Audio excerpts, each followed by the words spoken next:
So welcome back on STEM Baba. आप सभी का बहुत बहुत स्वागत है। हम चैप्टर कंप्लीट कर चुके थे potential energy and the conservation of energy. उसमें हमने 5 टॉपिक्स पढ़े थे और 5 टॉपिक्स पे वन बाय वन हम क्वेश्चन डिस्कस कर चुके हैं अभी तक। एंड पिछले वीडियो में हम लोगों ने मिक्स्ड क्वेश्चन डिस्कस किए थे जो काफ़ी थोड़े इजी थे, बट इस वाली वीडियो में क्वेश्चन थोड़े से टफ हो सकते हैं, आपको लगेंगे शायद थोड़े मुश्किल, but you will going to enjoy those questions. तो चलिए बिना किसी देरी के शुरुआत करते हैं इस शानदार वीडियो की।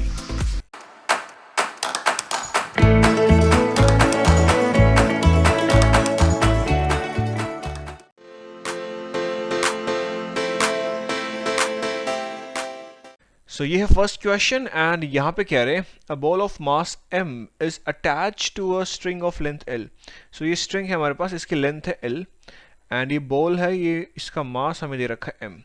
इनिशियल जो इसकी पोजीशन थी वो ये है, इस पॉइंट से ये जो है बॉल रिलीज हुई एंड देन ये सर्कुलर आर्क में से ट्रैवल करते हुए यहाँ पहुँच जाती है। हमें ये बताना है, बेसिकली हमें ये शो करना है कि the tension in the string when the ball reaches at point B, जब ये स्ट्रिंग यहाँ पे पहुँचती है इस पॉइंट पे, तो ये जो टेंशन होगी स्ट्रिंग के अंदर उस वक्त ये टेंशन ये होगी 3 टाइम्स mg। ये इतनी होगी, ये हमें प्रूफ करना है बेसिकली एंड हमें शो करना है that it is independent of length l। अगर मैं सेंटर से इसका रेडियस देखूं इस कर्व का, ये सेंटर से रेडियस दे रखा है l, तो ये चीज़ हमें प्रूफ करनी है कि ये जो टेंशन है it is independent of this radius l। So let's try to prove this. So first of all हम क्या करेंगे, हम लोग कोशिश करेंगे कि जब ये बॉल पॉइंट बी पे पहुंचेगी उस वक्त उसकी स्पीड क्या होगी। तो देखो इनिशियल पॉइंट पे ये यहाँ से रेस्ट पे थी, यहाँ से रिलीज की गई है, तो अगर मैं कंजर्वेशन ऑफ मैकेनिकल एनर्जी लगाऊं between point A and point B, तो मैं ईजिली निकाल सकता हूँ कि बी पॉइंट पे इसकी स्पीड क्या रही होगी। एंड मैं एक्सिस डिफाइन कर देता हूँ, this is the positive x and ये पॉजिटिव वाई मैं ले रहा हूँ एंड यहाँ से ये हमारे पास वो है रेफरेंस है, यहाँ पे y इक्वल्स टू 0 है। तो मैं कह सकता हूँ कि जो मैकेनिकल एनर्जी है at point A, this will be the mechanical energy at point B, क्योंकि फ्रिक्शन कंसिडर हमें करना नहीं है, तो दैट वुड बी इक्वल। तो देखिए ए पॉइंट पे इसके पास कुछ काइनेटिक है, बिल्कुल नहीं है क्योंकि रेस्ट पे है तो 0 है। क्या बॉल के पास कुछ पोटेंशियल है, बिल्कुल है। रेफरेंस से कुछ हाइट ऊपर है, कितनी हाइट, ये रेडियस कितना होगा, ये भी तो सेंटर से ये एल ही तो होगा, तो mgl मैं लिख सकता हूँ, इतना पोटेंशियल इसके पास होगा, is equals to E B, मतलब पॉइंट बी पे जो है काइनेटिक वो कितना होगा 1/2m। सपोज की जो स्पीड है पॉइंट बी पे वो है vb, तो vb का स्क्वायर, पोटेंशियल यहाँ हो जाएगा 0, तो यहाँ से जो vb का एक्सप्रेशन आएगा ये आएगा स्क्वायर रूट 2gl। तो ये तो स्पीड आ गई इस पॉइंट पे, बट हमें निकालनी है टेंशन। उसके लिए हम क्या करेंगे, हम लोग यूज़ करेंगे Newton's second law of motion का। तो अगर मैं पॉइंट इसका फ्री बॉडी डायग्राम बनाऊं, तो ये हमारे पास पॉइंट मास है, ग्रेविटी फोर्स नीचे लग रही होगी mg, टेंशन फोर्स t ऊपर की तरफ, एंड क्योंकि ये बॉल सर्कुलर मोशन में है तो कौन सी एक्सेलरेशन पिक्चर में आएगी, सेंट्रिपिटल एक्सेलरेशन ac। तो यहाँ से मैं लिख सकता हूँ कि net forces along the y direction it is equals to mass times acceleration in the y direction which is ac here. So this would be t minus mg, that it will be equals to m times ac, and acceleration ये हमें पता है क्या होता है, v square over r, centripetal acceleration, right? तो ये हो जाएगा हमारे पास v square over r। अब देखो पॉइंट बी पे स्पीड कितना है, इतना है, तो अगर मैं इसका स्क्वायर करूंगा तो वो क्या हो जाएगा, अंडर रूट 2gl का स्क्वायर, तो 2gl हो जाएगा। तो एक काम करता हूँ, मैं इनको रीअरेंज कर देता हूँ टर्म को, t will be equals to m मैं कॉमन ले रहा हूँ, तो ये हो जाएगा g plus v square over r, values put कर देते हैं m टाइम्स g प्लस, अब देखो v स्क्वायर होता है 2gl, तो ये हो जाएगा 2gl divide by r, radius कितना l, तो ये और ये कट जाएगा, तो g प्लस 2g 3g, तो ये बन जाएगा 3mg। तो देखो हमने प्रूफ कर दिया कि जो टेंशन होती है दिस इज 3 mg, ये मैं प्रूफ करना था, ये मैं प्रूफ कर दिया। नेक्स्ट कह रहे हैं we have to give detailed physical explanation for the fact that the tension at point B is independent of the length. तो ये लेंथ पे डिपेंड नहीं कर रही है, हमें फिजिकली समझा रहा है। तो देखो यार, टेंशन बेसिकली क्या है, यहाँ पे टेंशन का एक्सप्रेशन ये आया था। अब वी स्क्वायर जो है इसके अंदर टर्म एल का आ रहा है square root, but we square करेंगे तो बेसिकली वी जो स्पीड है we square it is proportional to L. और यहाँ पे अगर मैं एक्सेलरेशन देखूँ तो acceleration is inversely proportional to L, तो दोनों एल और एल आपस में कट जाते हैं और फाइनली जो हमारे पास जो रिजल्ट आता है वो independent of this thing L आता है। तो ये है इसका एक्सप्लेनेशन कि इस पे डिपेंड क्यों नहीं कर रहा है, क्योंकि एल ऊपर नीचे यहाँ पे कट गया है ये, इसलिए इस पे डिपेंड नहीं कर रहा है।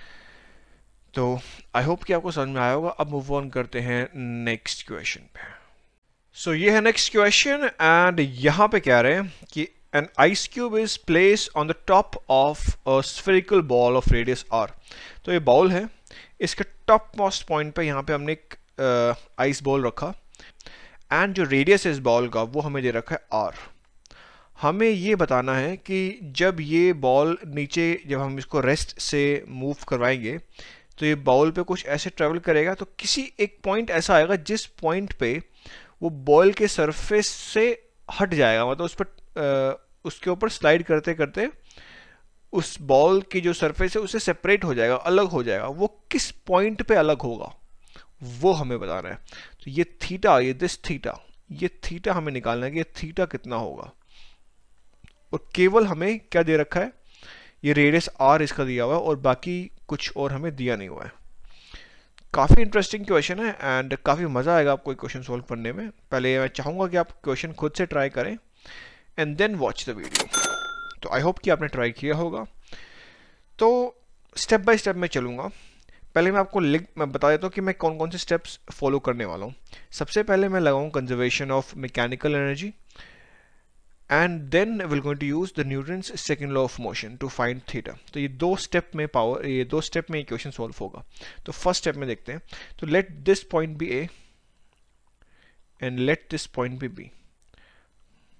तो मान लेते हैं कि हमने मान लिया कि इस पॉइंट पे वो जो बॉल है, ये जो आइस क्यूब है वो सेपरेट हो रहा है एंड लेट इस पॉइंट पे जो ये एंगल थीटा बन रहा है from this vertical axis is this angle is theta. तो ये इस इंस्टेंट पे हमने मान लिया कि किसी एंगल पे तो बनेगा ना, वो हमने मान लिया कि इस पॉइंट पे वो सेपरेट हो रहा है और उस वक्त जो एंगल बन रहा था वो थीटा बन रहा था। तो अब मैं कुछ ज्योमेट्री का यहाँ पे यूज करता हूँ। देखो जी, ये रेडियस आर होगा, करेक्ट। अब अगर मैं कंजर्वेशन ऑफ मैकेनिकल एनर्जी लगाऊं between point A and point B, देखो पॉइंट ए पे तो इसकी स्पीड जीरो क्योंकि रेस्ट पे था, तो मैं ये स्पीड पॉइंट बी पे इसकी स्पीड कितनी रही होगी, जिस पॉइंट पे ये सेपरेट होगा उस पर स्पीड कितनी रही होगी वो मैं निकाल सकता हूँ bye using the conservation of mechanical energy. तो मैं लिख सकता हूँ कि जो ए पॉइंट पे मैकेनिकल एनर्जी है, मतलब काइनेटिक है प्लस पोटेंशियल, इन दोनों को मिलकर तो बनता है mechanical, it will be equals to B point पे जो काइनेटिक है प्लस बी पॉइंट पे जो पोटेंशियल है। नाउ पोटेंशियल एनर्जी को लिखने के लिए पॉइंट ए और पॉइंट बी पे मुझे एक रेफरेंस मानना पड़ेगा जहां पे मैं पोटेंशियल को जीरो मान रहा हूँ। तो मैं बिल्कुल ये सरफेस पे ही इस पॉइंट पे मैं मान लेता हूँ कि इस लाइन पे पोटेंशियल जो है वो जीरो है और इससे ऊपर की तरफ जाएंगे तो पोटेंशियल एनर्जी बढ़ेगी। देखो अगर ए पॉइंट पे देखूँ तो ये कुछ रेडियस आर ऊपर है ना, इतने डिस्टेंस से ऊपर है, तो इस वक्त इसकी पोटेंशियल क्या रही होगी, एम जी एच, एच कितना है, आर है यहाँ पे। अच्छा काइनेटिक यहाँ पे जीरो होगी क्योंकि इनिशियली यहाँ पे रेस्ट पे था इसलिए जीरो। अच्छा बी पॉइंट पे इसकी कुछ काइनेटिक एनर्जी होगी, स्पीड होगी कुछ v, तो मैं मान लेता हूँ कि स्पीड है यहाँ पे हाफ एम वी स्क्वायर, मतलब स्पीड मैंने मान ली कि यहाँ पे जो इसकी स्पीड है वो v है। Now potential energy B point में निकालने के लिए मुझे ये हाइट पता होनी चाहिए कि ये हाइट कितनी है, तभी मैं बता सकता हूँ कितनी होगी। तो देखो अगर ये r है तो ये डिस्टेंस कितना हो जाएगा, ये वाला, ये आर कॉस थीटा हो जाएगा by using this right angle triangle, ये वाला। तो अगर ये आर कॉस थीटा है मतलब ये भी आर कॉस थीटा, ये बेसिकली दोनों पैरेलल ही तो हैं। तो यहाँ पे कितनी हो जाएगी इसके पास पोटेंशियल एम जी और हाइट कितनी है आर कॉस थीटा। तो यहाँ से अगर मैं रीअरेंज करूँ टर्म्स को तो यहाँ पे पहली बात तो ये एम और एम कैंसिल हो जाएगा और v का एक्सप्रेशन आएगा square root 2 g r 1 minus cosine theta. तो ये तो v का एक्सप्रेशन आ गया। जिस पॉइंट पे ये जो बॉल सेपरेट हुआ उस वक्त इसकी स्पीड कितनी रही होगी वो हमने निकाल लिया। नेक्स्ट, अब मुद्दे की बात ये है कि हमें तो निकालना क्या था कि एनर्जी, ये उस वक्त ये थीटा कितना होगा, ये थीटा ही तो हमें निकालना था। तो उस पॉइंट पे पहले मैं इसका फ्री बॉडी डायग्राम ड्रॉ करूंगा। तो ये अपने पास पॉइंट मास हो गया आइस का।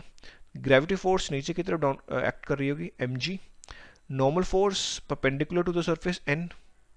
तो देखो अगर ये थीटा है तो ये एंगल भी थीटा ही होगा। तो अगर मैं इसका कंपोनेंट लूँ इस तरफ टुवर्ड्स द रेडियल डायरेक्शन, तो ये कितना हो जाएगा mg कोसाइन थीटा। एंड अगर आप ध्यान से देखो तो ये जो आइस है ये सर्कुलर मोशन में है इस वक्त, जब ये ऐसे मूव कर रही है बॉल के सरफेस की, तो it is in circular motion. तो कौन सी एक्सेलरेशन पिक्चर में आएगी, AC सेंट्रल पिटल एक्सेलरेशन भी पिक्चर में आएगी।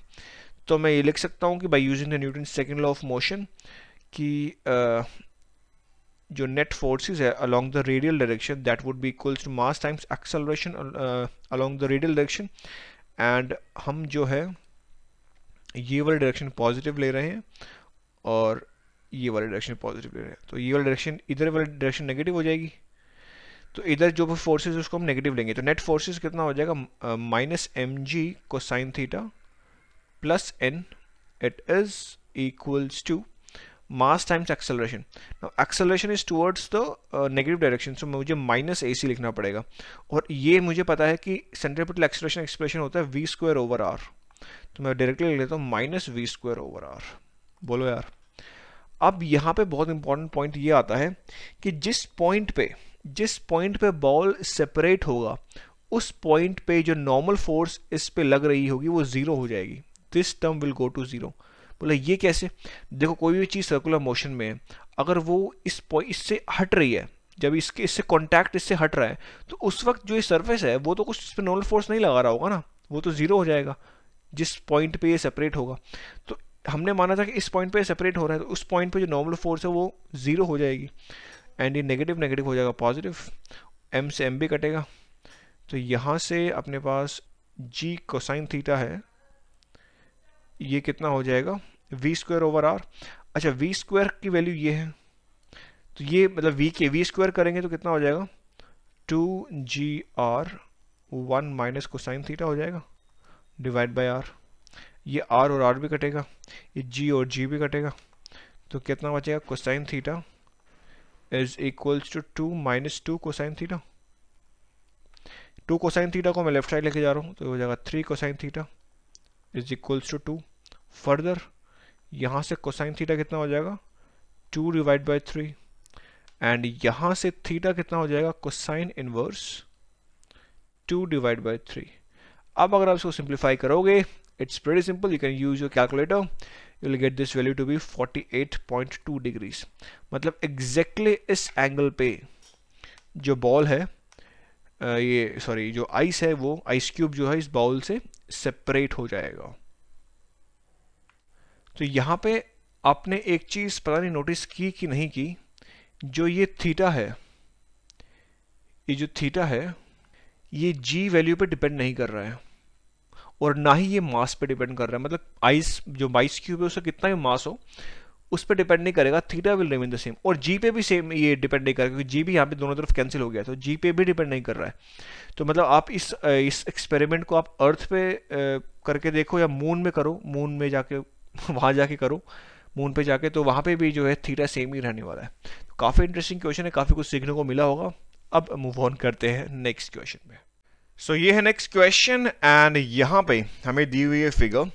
तो यहाँ पे दो मासेस हैं m1 एंड m2, ये दोनों आपस में कनेक्टेड हैं एंड इनिशियली इसकी कुछ स्पीड होती है v इस डायरेक्शन में, मास m1 की सॉरी, जिसके कारण m2 भी ऊपर की तरफ मूव करता है। This is the initial position for both the block and this is the final position. तो ये है क्वेश्चन और हमें सिस्टम को फ्रिक्शनलेस लेके चलना है। हमें ये बताना है कि the distance d the block travel before coming to rest.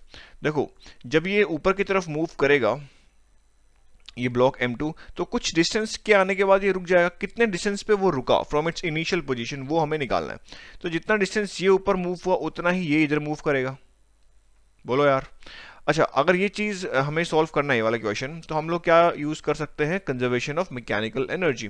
तो इनिशियल पॉइंट पे जो मैकेनिकल एनर्जी है वो इक्वल हो जाएगा फाइनल पॉइंट पे जो मैकेनिकल एनर्जी है।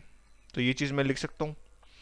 देखो अब इनिशियली जो है इन दोनों के पास कुछ स्पीड v से ही मूव कर रहे थे, तो काइनेटिक एनर्जी होगी, और दोनों ही स्पीड v से मूव कर रहे हैं, तो कितना हो जाएगा, दोनों की जो काइनेटिक एनर्जी का जो सम होगा वो कितना हो जाएगा, m1 plus m2 multiplied with v square, क्योंकि v तो दोनों में कॉमन है ना, तो मैंने उसको अलग से लिख लिया, प्लस पोटेंशियल। देखो अब यहाँ पे इसका जो पोटेंशियल है m2 का, वो तो रेफरेंस पे, यहाँ पे मैं रेफरेंस लिया हुआ है, यहाँ पे जीरो है, तो इसके लिए तो पोटेंशियल जीरो हो जाएगा। अच्छा, इसका पोटेंशियल देखूंगा तो ये कुछ हाइट h पे है, तो ये हो जाएगा m1gh is equals to final kinetic. देखो दोनों ही फाइनल पे जीरो हो रहे हैं, स्पीड दोनों की जीरो हो रही है, तो ये भी जीरो है और ये भी जीरो है, प्लस फाइनल पोटेंशियल। तो देखो अपने पास जो पोटेंशियल है इसका m2 का, ये तो d ऊपर आ गया है, तो इसका पोटेंशियल कितना इंक्रीज हो जाएगा, m1 सॉरी m2 है ना, मास 2 है, तो m2gd इतना बढ़ जाएगा, और इसका पोटेंशियल सेम ही रहेगा जो पहले था m1gh, क्योंकि ये तो ना ऊपर गया नीचे किसी लेफ्ट साइड में गया, तो पोटेंशियल तो एनर्जी सेम ही रही इसके पास। तो यहाँ से क्या होगा कि ये m1gh है और जो ये m1gh आपस में कट जाएंगे, और फाइनली हमारे पास क्या बचेगा कि half m1 plus m2 n2 में v का square, this is equals to m2g into D.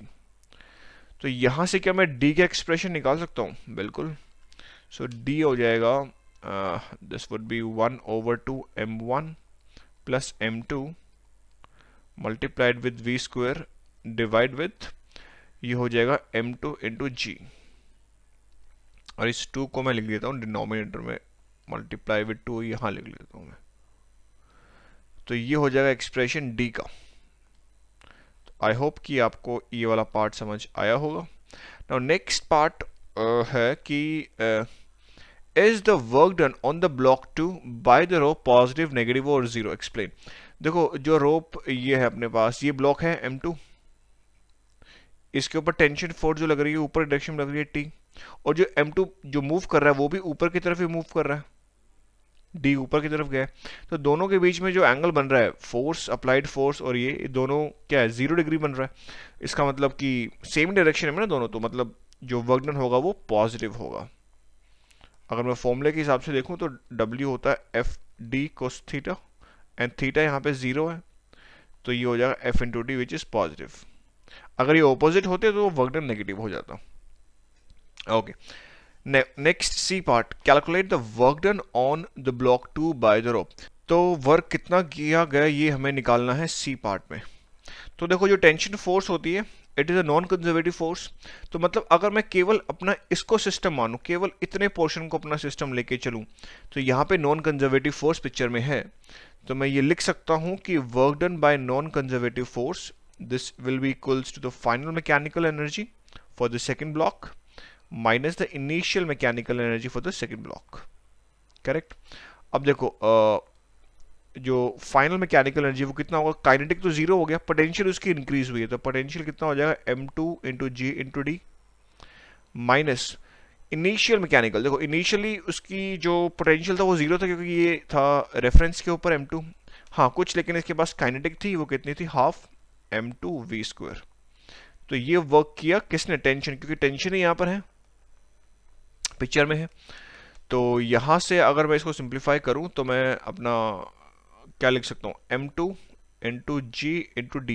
देखो d का एक्सप्रेशन अभी हम निकाल के आए हैं ये, तो मैं अगर यहाँ पुट कर दूँ तो ये हो जाएगा m1 plus m2 into v square divide by 2 times m2 into g, और ये as it is 1/2 m2 into v square. तो देखो यहाँ से क्या होगा, ये m2g और m2g तो कट जाएगा, ठीक है, and further will get, so ये हो जाएगा 1/2 m1 plus m2 into v square minus 1/2 m2 v square. अगर मैं इसको सेपरेट करूं तो ये हो जाएगा 1/2 m2 v square plus 1/2m1v² और माइनस ये एज इट इज 1/2m2v²। तो यहाँ से ये और ये तो कट जाएगा, तो फाइनली हमारे पास क्या बचा 1/2m1v²। This is the non conservative work. तो देखो इस चीज़ से कंफ्यूज मत होना कि जब जो फर्स्ट इक्वेशन जब हमने लगाई थी, ए पार्ट जब हम सोल्व कर रहे थे, उस वक्त तो हमने सिस्टम को कंजर्वेटिव लेके चले थे, मतलब हमने मैकेनिकल एनर्जी कंजर्व किया था। तो उस वक्त हम ये पूरा सिस्टम लेके चल रहे थे, इसको पूरा एक सिस्टम लेके चल रहे थे।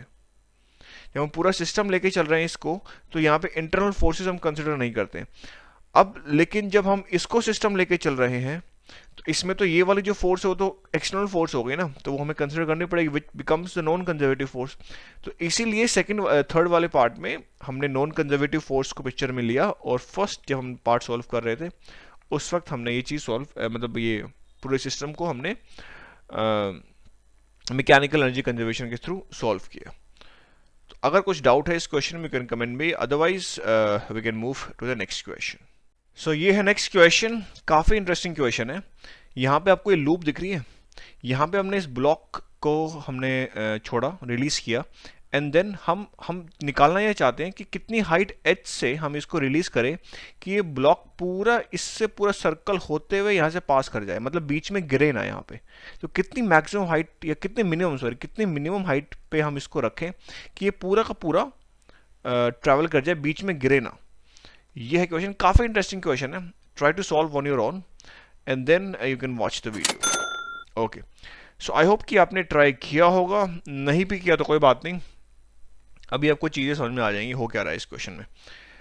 तो रेडियस इस सर्कल का जो है ये r हमें दिया हुआ है इस सर्कुलर ट्रैक का, और हाइट कितनी मिनिमम हाइट h हम रखें कि ये जो ऑब्जेक्ट है ये पूरा का पूरा इसमें से टर्न ले जाए। तो पहले एक काम करते हैं, हम देखते हैं, हम पहले इस चीज़ को समझते हैं कि अगर ये जो ऑब्जेक्ट है इस पॉइंट से अगर मूव कर जाएगा, इस पॉइंट पे नहीं गिरा तो बाकी पॉइंट पे तो वो नहीं गिरेगा, इस पॉइंट पे नहीं गिरा तो करेक्ट, क्योंकि इस पॉइंट पे पास कर गया तो बाकी पॉइंट पे इसको दिक्कत नहीं आएगी। पहली बात तो ये। सेकंड कि हमें इस पे स्पीड निकालनी पड़ेगी, इस वक्त इसकी स्पीड कितनी होगी जब ये यहाँ पे पहुंचेगा। तो क्योंकि हमें क्वेश्चन में दे रखा है कि it is a frictionless loop track, तो हम लोग क्या करेंगे, कंजर्वेशन ऑफ मैकेनिकल एनर्जी लगाएंगे between this point and this point, correct. तो लेट कि हम इसका नाम दे देते हैं, this is the initial point, this is the final point. तो initial kinetic plus initial potential, ये u एक्चुअली आना चाहिए, तो initial potential is equals to final kinetic plus final potential. Okay, तो देखो इनिशियल काइनेटिक कितनी होगी इसके पास, यहाँ पे तो ये जीरो स्पीड से मूव कर रहा है, जस्ट रिलीज हुआ है, तो इनिशियल तो जीरो हो जाएगा। पोटेंशियल कुछ होगी इसकी, रेफरेंस अगर मैं ये ले लूँ तो कुछ हाइट h पे है, तो इसकी हो जाएगी m, अगर मैं ऑब्जेक्ट का मास m ले रहा हूँ तो mgh, इतनी उसकी पोटेंशियल होगी, is equals to final kinetic. Now इस पॉइंट पे कुछ स्पीड होगी, लेट दिस बी v, तो वो मैं काइनेटिक कितनी हो जाएगी, हाफ mv² हो जाएगा। और पोटेंशियल कितना है इस पॉइंट पे, पोटेंशियल कितना होगा, देखो ये रेफरेंस से कितना ऊपर है, 2r ऊपर है, तो mg इंटू में 2r, करेक्ट। अब अगर मैं इसका v का एक्सप्रेशन निकालूं यहाँ से, तो v का एक्सप्रेशन हो जाएगा 2g into h minus 2r and then square root. तो ये तो v की जो है स्पीड हो गई जो यहाँ पे है। अच्छा, अब हमें निकालना है कि कितनी मिनिमम हाइट रखें। तो देखो अगर मैं फ्री बॉडी डायग्राम बनाऊं इस पॉइंट पे ऑब्जेक्ट का, तो देखो इस पॉइंट पे जो ग्रेविटी फोर्स है वो नीचे की तरफ लग रही होगी, नॉर्मल फोर्स भी सरफेस जो है वो नीचे की तरफ लगाएगा, तो ये भी नीचे की तरफ n लग रहा होगा। अच्छा, क्योंकि ऑब्जेक्ट सर्कुलर मोशन में है तो सेंट्रिपिटल एक्सेलरेशन भी आएगी जो कि टुवर्ड्स द सेंटर होती है, तो ये कितना है, ac होगा। अब अगर मैं न्यूटन के सेकंड लॉ लगाऊं यहाँ पे, तो मैं इस जो डाउनवर्ड डायरेक्शन है, मतलब रेडियल डायरेक्शन है, रेडियल के अंदर ये वाली, इसको मैं पॉजिटिव ले रहा हूँ और आउटर ये जो होगा ये नेगेटिव ले रहा हूँ। तो मैं क्या लिख सकता हूँ कि n plus mg is equals to mass times acceleration, the radial acceleration. अब देखो क्योंकि हमें मिनिमम हाइट निकालनी है, फॉर मिनिमम हाइट ये कंडीशन होगी कि जो नॉर्मल फोर्स होगा वो 0 हो जाएगी। तो mg into m into g is equals to mass times acceleration, centripetal acceleration is v square over r। यहाँ से m और m भी कटेगा, v का एक्सप्रेशन अभी हम निकाल के आए हैं, तो g is equals to v square. r को अगर मैं इधर ले जाऊं, ठीक है, और v स्क्वायर का मतलब इसको मैं लिख सकता हूं, इसको स्क्वायर करोगे तो कितना आ जाएगा 2g into H minus 2r। यहाँ से g और g कटेगा तो अपने पास मिलेगा r is equals to h 2h minus this would become 4r। यहाँ से h की वैल्यू कितनी आ जाएगी 5r/2 और वी कैन से 2.5r। मतलब जो रेडियस है इस लूप का उससे अगर हम 2.5 गुना ऊंची हाइट पे छोड़ें इसको तो ये पूरा सर्कल में ट्रैवल कर जाएगा, और ये मिनिमम हाइट है, this is a minimum height. इससे अगर आप और ऊपर छोड़ोगे तो कोई दिक्कत है, तो और भी इजीली वो टर्न कर जाएगा। अच्छा, एक चीज़ थी यहाँ पे कि हमने फ्रिक्शनलेस लूप लिया था, बट अगर वो फ्रिक्शनलेस नहीं होता, फ्रिक्शन भी कंसिडर करते, तब आपको थोड़ा और ऊपर से छोड़ना पड़ेगा, क्योंकि कुछ एनर्जी जो है वो तो वेस्ट हो जाएगी फ्रिक्शन में, तो आपको कुछ और ऊपर से यहाँ पे छोड़ना पड़ेगा, तब वो पूरा टर्न ले पाएगा। तो विदाउट फ्रिक्शन के लिए ये आंसर होगा, अदरवाइज फ्रिक्शन आप कंसिडर करोगे तो आपको आंसर विल बी डिफरेंट। तो उस केस में हमें म्यू के ये सब हमें पता होना चाहिए, तब हम उसको सॉल्व कर पाएंगे। तो आई होप कि आपको क्वेश्चन समझ में आया होगा। अब मूव ऑन करते हैं the last question for this video.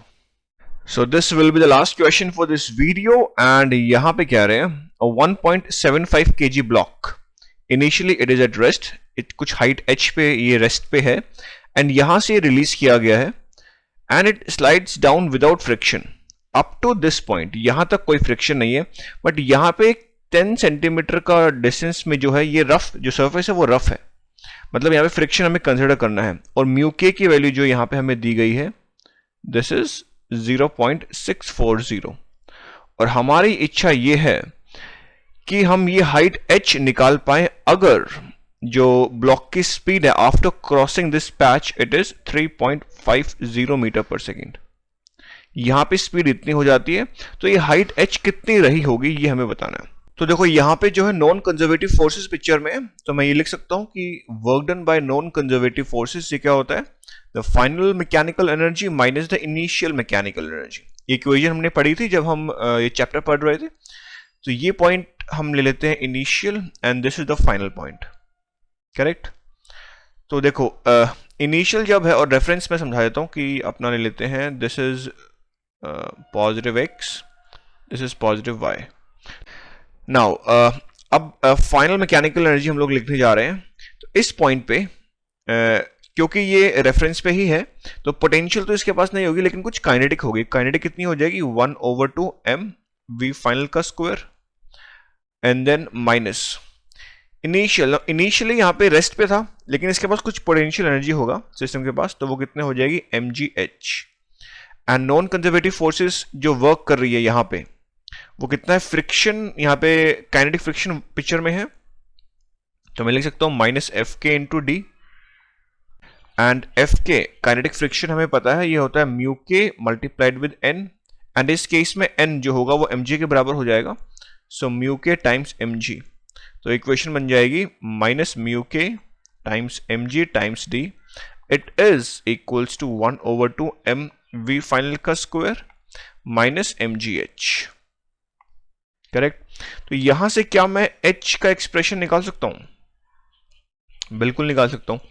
h this would be equals to final speed का square divide with 2g plus mu k times d, and अब अगर मैं वैल्यूज पुट कर दूं will get the answer vf this would be 3.50 metre per second, and its whole square divide with 2g is 9.81 plus mu k, so mu के हमें question में दे रखा है 0.640 मल्टीप्लाइड विद 0.100 मीटर, क्योंकि ये जो डी है हमें 10 सेंटीमीटर दे रखा है, तो क्योंकि हम वैल्यूज एसआई यूनिट में पुट कर रहे हैं तो इसलिए मैंने इसको मीटर में कन्वर्ट किया है, तो that would be equals to 0.688 metre. तो ये रही होगी सिस्टम जो ब्लॉक है उसकी इनिशियल हाइट।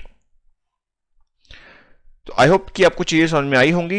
एंड इस क्वेश्चन के साथ हमने सारे जितने भी क्वेश्चंस बन सकते थे इस चैप्टर पे वो हमने डिस्कस कर लिए हैं। अब जो है चैप्टर कंप्लीट हो चुका है। नेक्स्ट वीडियो में हम लोग नेक्स्ट चैप्टर स्टार्ट करने जा रहे हैं जिसका नाम है लीनियर मोमेंटम एंड कोलिजन। बहुत ही इंटरेस्टिंग चैप्टर है, बहुत कुछ सीखने को मिलेगा उस चैप्टर से हमें। तो इस वीडियो में फिलहाल इतना ही। Will meet you in the next video. Good bye.